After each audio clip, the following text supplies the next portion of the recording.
सनातन धर्म को यानी हिंदू धर्म को एक प्रतियोगिता की तरफ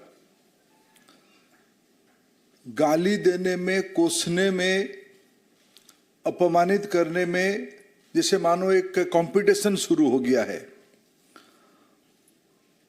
कुछ पुरानी याद सामने आती है। 3 दिन पहले ये घटना हुई है।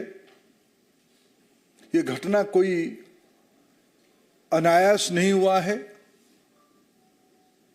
अचानक कहते कहते कह दिया गया, ऐसा नहीं हुआ है।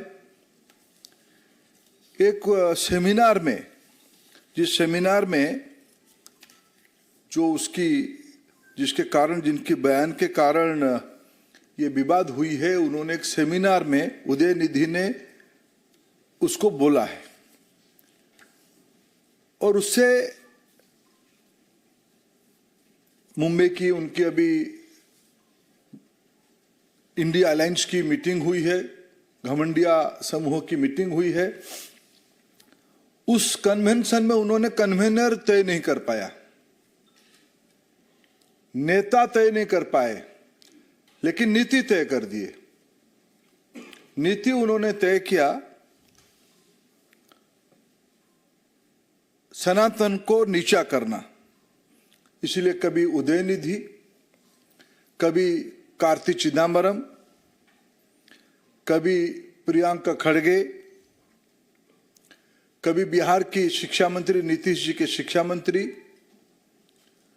कभी युवराज अखिलेश यादव जी के प्रमुख नेता स्वामी प्रसाद मौर्य जी, कभी केजरीवाल जी के नेता गौतम जी। यह सब एक योजना के तहत अलग अलग समय में इस काम पे लग गए हैं। और अभी अभी तो कांग्रेस पार्टी की प्रमुख नेता वेणुगोपाल जी का बयान में अभी आज देख रहा था। उन्होंने सारा हद को पार किया। जब आप लोगों ने उनको पूछा कि इसमें कांग्रेस पार्टी की टिप्पणी क्या है, उन्होंने उसमें कहा कि कांग्रेस पार्टी सर्वधर्म समभाव पे विश्वास रखती है। कांग्रेस पार्टी अभिव्यक्ति की स्वतंत्रता को सम्मान करती है। हम पूछना चाहते हैं कि क्या सनातन धर्म को गाली देना, हिंदू धर्म को गाली देना कांग्रेस पार्टी की नीति बनी हुई है? ये घमंडिया गठबंधन की नीति बनी हुई है?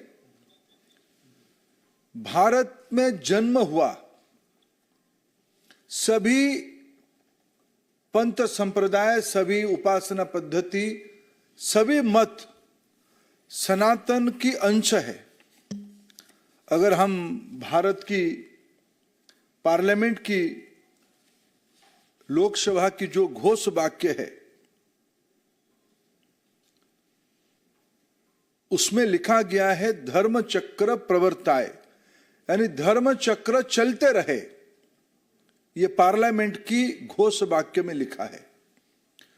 भारत की सुप्रीम कोर्ट की घोष वाक्य है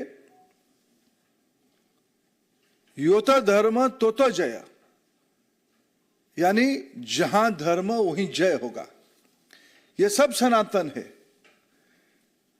क्या गांधी परिवार को खुश करने के लिए, मैं इसलिए 2014 की बात, 2009 की बात याद करता हूं, 2014 की बात याद करता हूं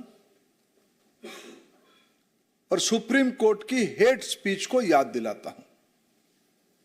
सुप्रीम कोर्ट ने बड़े स्पष्टता के साथ कहा है, कोई भी नेता समाज में, अभी कहा है कि समाज में तनाव पैदा करने के लिए कोई भी काम ना करे।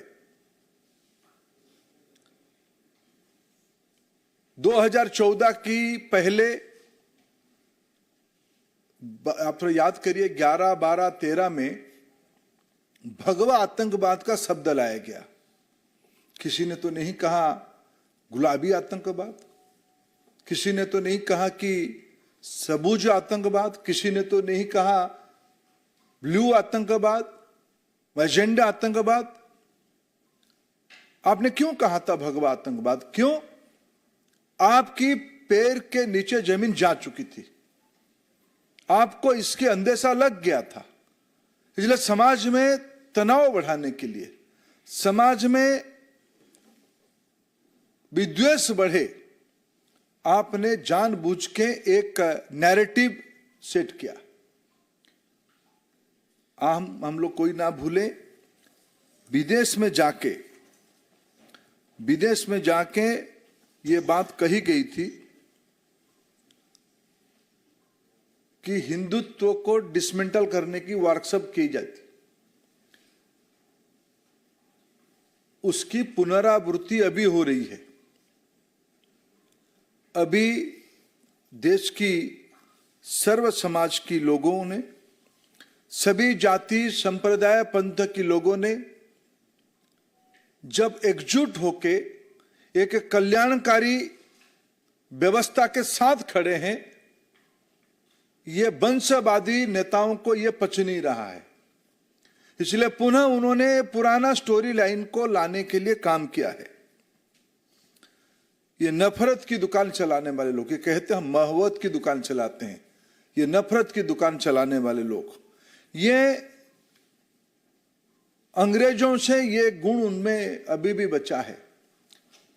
फूट करो और राज चलाओ, डिवाइड एंड रूल पॉलिसी के तहत समाज में विद्वेष खड़ा करो और एक तबके को पकड़ के भय खड़ा करके राज करो।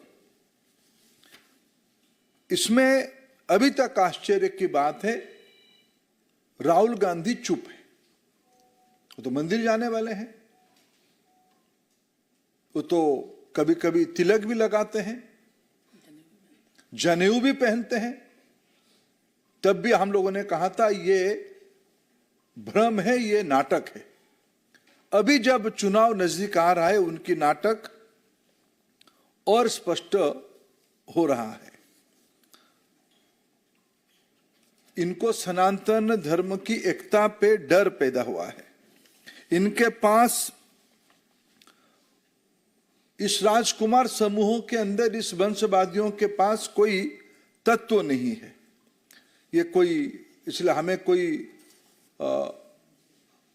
आश्चर्य नहीं हो रहा है।